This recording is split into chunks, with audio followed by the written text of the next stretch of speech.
Hello friends, good morning. It's Monday morning. Time வந்து 8:30 ஆகுதுங்க. Climate பார்த்திங்கன்னா ரொம்ப ஒஸ்ட்டாக இருக்குது. ஏன்டா அப்பா காலையில் விடியுதுன்ற மாதிரி இருக்குதுங்க. எந்த அளவுக்கு ஒரு குளிர். அதுலேயும் பார்த்திங்கன்னா இந்த சாட்டர்டே சண்டேவாவது நம்ம எழுந்திரிச்சிடறோம். அந்த ஸ்கூல் டைமில் நம்மளால் எழுந்திரிக்கவே முடியறதில்ல. அதே மாதிரி தான் இன்றைக்கி ஆச்சுங்க. 6 o'clock ஆகி கூட என்னால் முழிப்பே வரல. எனக்கு தூங்கிட்டே இருக்கணும் போல இருந்தது. என்ன பண்ணுறது, ஒரு வழியே இல்லாமல் எழுந்திரிச்ச. பாப்பா ஸ்கூல் போகணும்ல.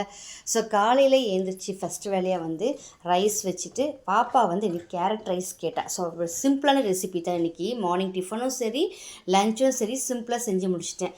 மதியானத்துக்கு லஞ்சுக்கு பார்த்திங்கன்னா அவளுக்கு கேரட் ரைஸ் ரெடி பண்ணியிருந்தேன்.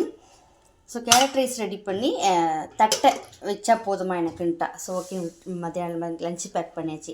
மார்னிங் டிஃபனுக்கு பார்த்திங்கன்னா ப்ரெட்டு டோஸ்ட் பண்ணி பால் கேட்டால். ஸோ ஓகே, ரெண்டுமே சிம்பிளாக முடிஞ்சதுனால இன்றைக்கி வேலையும் சீக்கிரம் முடிஞ்சது. காலையில் டிஃபன் லஞ்ச் ரெண்டுமே ஈஸியாக முடிஞ்சது. எனக்கு பார்த்திங்கன்னா மதியானத்துக்கு வந்து நேற்று வச்ச ஃபிஷ் கிரேவி அப்படியே இருக்குங்க. ஸோ அதனால தான் நான் கிரேவி எதுவும் செய்யலை. பார்த்திங்கன்னா அப்படியே இருக்குது ஃபிஷ் கிரேவி.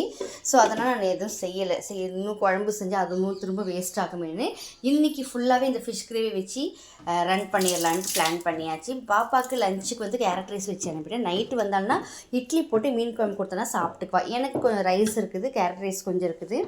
ப்ரெட் டோஸ்ட் போட்டு வச்ச பாப்பாவுக்கு. அதில் எனக்கு ஒரு 4 ஸ்லைஸ் ப்ரெட் இருக்குது. அதை எடுத்து இந்த பாக்ஸில் போட்டு வச்சுருக்கேன். ஸோ இன்றைக்கி ஃபுல்லாக இதே அப்படியே மேனேஜ் பண்ணிவிட்டு நாளைக்கு ஃப்ரெஷ்ஷாக எதாவது செஞ்சுக்கலான்னு விட்டாச்சு. ஸோ இன்றைக்கி மார்னிங் வேலைன்னு பார்த்திங்கன்னா வீடை கூட்டி துடைக்கணும். ஏன்னா நேற்று சண்டேனால ஒரு வேலை கூட நான் செய்யலை. அப்படியே மதியம் லஞ்ச் ரெடி பண்ணிவிட்டு அப்படியே டிவியை ஃபஸ்ட்டு அப்படியே ஓட்டியாச்சு.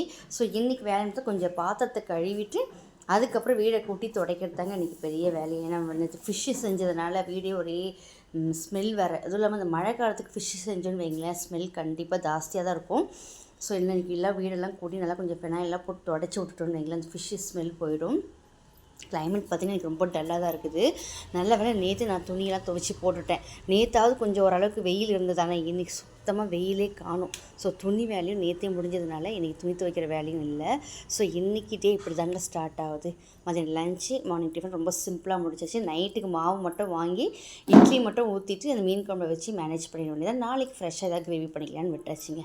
ஸோ இன்றைக்கி டே இப்படி தான் போகுது. ஸோ இந்த வீடியோ உங்களுக்கு பிடிச்சிருந்தா லைக் பண்ணுங்கள், ஷேர் பண்ணுங்கள், மறக்காமல் சப்ஸ்கிரைப் பண்ணிட்டு பாருங்கள். நிறைய பேர் பார்க்குறீங்க, சப்ஸ்கிரைப் பண்ணிட்டு பாருங்கள். நாளைக்கு இதே மாதிரி ஒரு சூப்பரான ஷார்ட் வீடியோவில் பார்க்கலாம். தேங்க்ஸ் ஃபார் வாட்சிங். Tata, bye bye.